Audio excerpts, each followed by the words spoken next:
It is another hot month of miniatures, and I've barely just started this video and I'm already sweating. So this is the monthly recap of 3D printing miniatures that's available on things like Patreon, on Tribes, Kickstarter, all of that, just covering off all the different bits. I have all their sections time-stamped down below, so if you want to go to fantasy, sci-fi, terrain, D&D, whatever floats your boat, head on over there.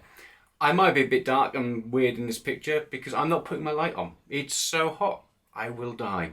So I know that my face is why you come to these videos, but you'll just have to cope today.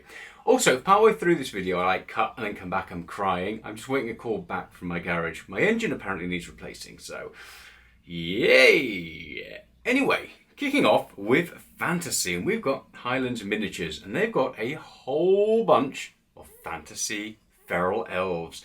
Now these are going to be great. Again, if you're into Old World, you will have heard of Highlands Miniatures. They're great for all of that stuff, but these look fantastic. So I guess they're like your take on wood elves. I have a very itchy nose, don't mind me. So like you take on wood elves, and I like them. They're different. They are different. They're close enough to like your wood elf stuff, but they've definitely put their own spin on them. I really like them. They're almost high elves with just some cloaks and woody bits. I like them though, really do like them. I know I've said that quite a lot already. It's the heat, it's getting to my head. So definitely check them out if you're looking for some elves. Moving across next, we've got Rescale Miniatures, and they've got a whole bunch of Stormcast. I think they've done Stormcast in the past, and I think I've actually ended up backing them that month because I quite liked them, just never printed anything off. But yeah, this month they've got a whole bunch of Stormcast type things, and these are really nice sculpts. I really like Rescale Miniatures. I've not done anything by them for a long time, but they are very lovely. First up, you've got this big old like dragon rider. It's a lovely looking dragon. There's a couple of lovely looking dragons here actually. And then next up you've got this winged knight as well, and there's a whole bunch of those. And again, they're really, really nice. I especially like their wings. Don't know why, but I think they make quite nice sanguinary guard proxies if you can mix them up a bit. I guess it depends on the scale, but that could be quite a fun project. Next up, you've got this big dude on a wolfy thing with two tails, if that's your jam. And then this big old like golem type creature and your basic foot knights. And then this weird, I don't know, buffalo dinosaur creature as well. There's obviously some more dragons and like weird headed Pegasus type things as well. Not too keen on those, but the rest of it looks fantastic. So if you're into Stormcast stuff and you want some proxies for that, probably worthwhile checking out. Anyway, next up we've got Titanforge, and they've got some orcs and goblins. I'm a big fan of orcs and goblins. Whenever they come up, they tickle me in ways that just get me going. So these look really, really nice. Again, they are nice and cartoony, reminiscent of some of those older orcs and goblins by Games Workshop as well. So if you're into that sort of styling, that sort of almost borderline Warcraft, not quite Warcraft, I still think they're closer to Games Workshop than Warcraft, they're definitely worthwhile having a look at. I really like the little night goblins. I think they look fantastic. They're just nice, goofy, they're fun, they all look really depressed, which is, I don't know, quite nice. Really like the dragon as well. It's this like bony skeletal dragon with an orc riding on the back of it. I think it's like a shaman with like magical effects coming off the axe. It's quite nice in terms of, it almost reminds me of like the old fantasy style of Warhammer. So it actually fit quite nicely with like Old World. So definitely worthwhile having a look at. I like those. There's some lovely looking sculpts. Next up, Ve Victus has some skeletons as well. And again, like I always say about these guys when they come up, is that they're in modular, which is great, so you can mix them up, or pre-built ones as well. So if you're lazy like me, you can just print off some pre-built ones, snap them off the supports, and you're pretty much good to go. And then you've also got their pin-up as well. Apparently took me completely by surprise. I don't think it's actually a mermaid. It seems just to be a naked lady getting eaten by a giant fish. Yeah, go for it. Anyway, last on the list is Beholder Miniatures. And this month they've got loads of different cavalry units, and I like them. I really like Beholder Miniatures. They come up, I think, pretty much in every single one of these videos. They're really consistent in putting out some great work. And this month, again, you've got these like wood elves on the back of some stags. You've then got some dwarves on the back of these rams. You've got some more stags. You then got this big old like flamethrower cannon, this dwarven one, which looks really nice. And there's some elves on horseback as well, a chariot for dwarves, and then some basic units as well. Really nice sculpts. Again, all big, thick shafts. Beholder Miniature has some of the thickest shafts in the game, which is great because that means those shafts are not going to snap. Anyway, enough about shafts, and moving on to Sci-Fi. And first on the list, we've got Wargames exclusive. Again, another creator who seems to be consistently knocking it out of the park. I think they've been on every monthly one now for absolutely ages. Some really good stuff here. So you've got these Necrons. I can't remember what you call them in actual Games Workshop language and everything, but is it the flayed ones? The like zombie type Necrons? They look really nice. And then you've got this Commissar.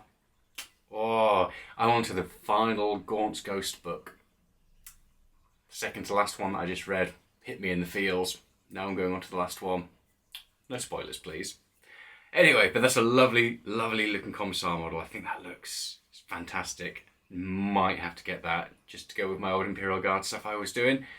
And then we've got this demon, a creature. Where's it gone? There it is. It's a really gruesome looking like corn type demon. Really, really nice. It's got this big like tentacle for an arm. It just looks ghastly, but it still looks proper corny, which is always good. And we've got some of these, is the Jukari, they now call them. The lady ones, the Harlequins. Oh, apparently when I start to get outside of Space Marines and Imperial Guard, I really fall apart. But again, lovely, lovely looking sculpts. And then a Horus. Really, really nice. I guess you could use them as Horus or Abaddon, whichever you like, but it definitely leans towards Horus, I think. It's a lovely looking sculpt. A really, really good take on that sculpt as well. So I think that could be quite a lot of fun for anybody who's out there in the market for that sort of thing. Anyway, moving across, next we've got Gamuk. And they've got some really nice looking tanks, some floaty tanks. So if you need some floaty tanks, they've got them. And some Kroot models as well. Just really nice looking things. At first, the little Kroot dudes, I wasn't sure what they were. They look like little frogs with pistols, which is kind of cool. I really like them. And then you've got them riding on these big old beasties as well. So they're quite nice little units. But I really like their tanks. Again, they very much look like they'd go with Dark Angels, Templars, all of that. Really nice looking units. They're a bit chunky and blocky, but they look close enough to Games Workshop stuff that they fit quite nicely. So worthwhile having a look at. Next up, we've got Wild Mesh. And they've done some more Slaanesh. So again, if you are building out your Emperor's Children stuff, or you just want some Slaanesh-y bits, they got them. They really have. So first up, you've got this like Lucius the Eternal Proxy, which looks really nice. Again, a really good take on him. I do like that. You know, with this scarred face, the grin, the big old tongue, the whip. It's a very, very nice thing. And then you've got these like Slaanesh Demonettes. There's like this pole dancer one on the back of this like horse-drawn, if you can call it horses, this like drawn carriage type thing. And I thought I hadn't pressed record then, I was just double checking and I got really scared. And then you've got the big old penis horses on the chariot as well. They just, you know, if you want some penis horses, these guys have got them. So again, some nice little bits that are a little bit extra. They certainly would fit nicely, again, with your Games Workshop stuff. They do look a little bit more cartoony, so just bear that in mind, but I think you could do some really good stuff with that. Next up, and the last one for Sci-Fi, we've got Ugly Minis. Fantastic name. Corrupted Troops and Flyers. So this is very much almost Nurgle, but I think you could probably get away with using these with a lot of Chaos stuff.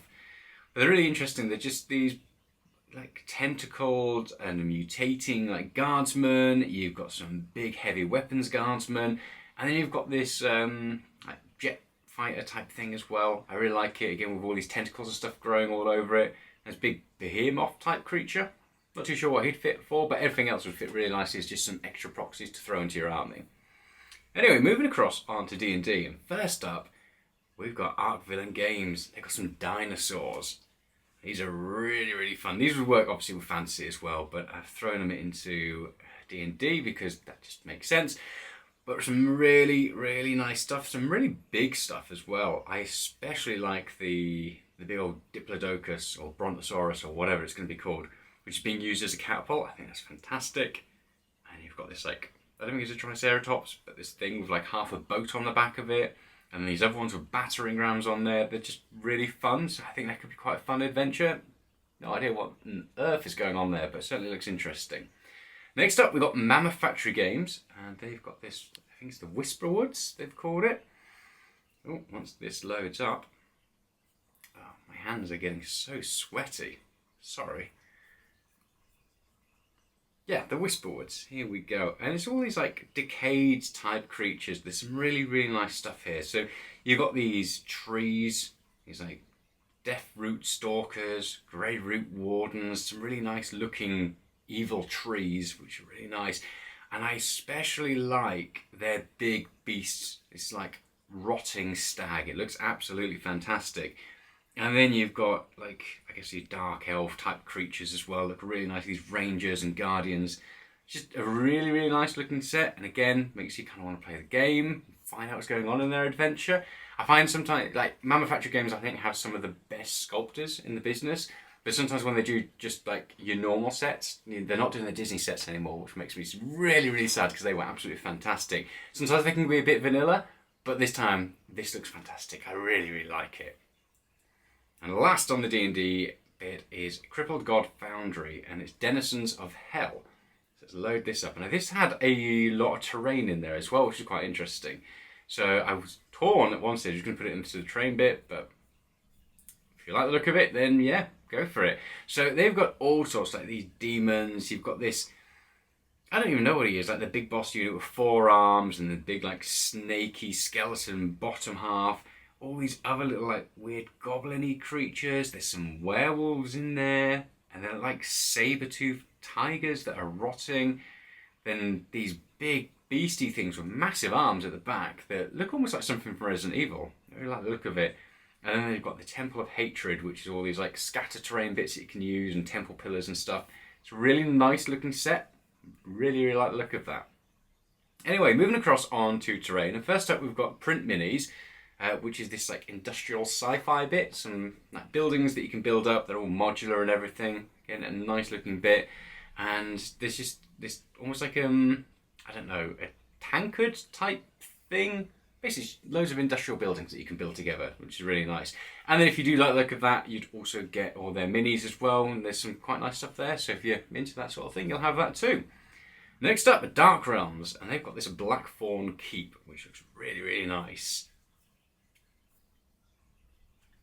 At first, I thought this was some kind of arena, but it's not. I guess you could probably still use it as an arena, but it's a really nice big, like almost a rounded building with these towers on the sides and this like lookout bit that looks into this courtyard, and big courtyard, loads of playable space inside of it as well, which is really interesting. So this would work great for wargaming, it would work great for a skirmish game, it would work great for D&D if you could explore it and stuff like that. It's just a really nice looking bit of kit, so worthwhile having a look at. And the last one is a leader. And they've got a tower. It's a really nice looking tower, so I thought I'd throw it on here. You could use it as a watchtower, like it's a clock tower. It's just, again, modular, so you can build it up. You've got play space inside of it. Looks like it would work really well on an FDM printer, so yeah, worthwhile having a look at. I also realise I say worthwhile having a look at a lot in these videos, but I'll try and stop and probably fail. Next up, moving on to Kickstarters, and we've got the first one is Modular Grimdark Terrain.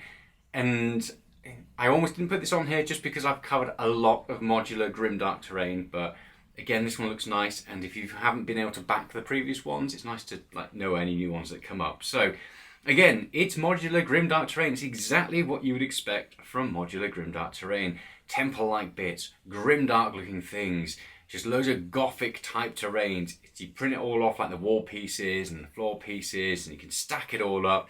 Should work really well on an FDM printer. You can probably print it in resin as well. It's really detailed. There's not much more I can really say about it. If you haven't backed something like this beforehand and you want loads of playable terrain that you can mix up, make it modular, change it up between matches, worthwhile having a look at. I said it again. I'm not going to do it anymore. Gothic Architecture is the next one on the list. And again, this is just some nice stuff to use with your fantasy play. If you're using Old World, any tabletop game like that, you could probably get away with using it in 40k as well, because again, it looks very Gothic. It's Gothic architecture, so it would fit really nicely there. There's a whole bunch of different like Gothic houses. You've got house 1, house 2, house 3. There's a whole lot of them, and they're all in different levels, so you can play inside of it. If you're using it as like a D&D, it means your characters can explore it. Wargaming, you can put people in there and all that jazz. It's just a nice looking set. They look really detailed, but not overly detailed, so you should be able to get them onto the board really, really quickly. Anyway, next up, we've got medieval architecture. So if Gothic's not your style, medieval's here for you. And again, these look a little bit more cartoony than the last ones, but they look nice. They look, yeah, really, really nice. I think, again, you can have a lot of fun with these. Play space inside of them, different layers print off in different bits, probably units inside of it. You know the jazz by now. The jazz by now, you know what I'm trying to say. But yeah, there's a lot of range here as well. There's a decent amount. Well, actually no, there's not. I tell lies. That's now gone on to the overview. There's 3 houses available. So if 3 houses is all you need, then great. Anyway, moving on. Grimdark trains. I don't need to say much more really. Trains, Grimdark, Warhammer. Have a lot of fun with this. And one of the first videos that comes up is it's motorized. Now, there's a project I'm not going to do because that's too far sinking in. But wow, you know what? I've got kids. Kids love trains. I love Warhammer. Would make sense. But yeah, just fun. You get your wagons, you get your trains. Apparently you can motorize them as well. I assume they've probably got some instructions there for it. It's worthwhile. No, I'm not going to say it. I can't think of anything else to say. Check it out if you like. Anyway, that's it. I didn't melt, and the garage didn't ring me back either yet, so I still don't know what the damage is on my car, but I will probably be crying afterwards. So let me know, is there anything I've missed? Anything you think people should be, checking out? Some stuff isn't available yet. I said it last time, it's always the problem doing it. I try to get it early enough in the month that you've got time to actually go off and check these things out, but late enough in the month that everyone's had a chance as a creator to get their stuff out there. So sometimes there's just going to be stuff that I miss, unfortunately. It's just the way this works. Anyway, thanks for watching. Hope you've enjoyed it. I haven't sweated too much, and I will see you in the next one. In the meantime, stay safe, happy printing, happy painting, happy whatever. I'll see you soon. Bye.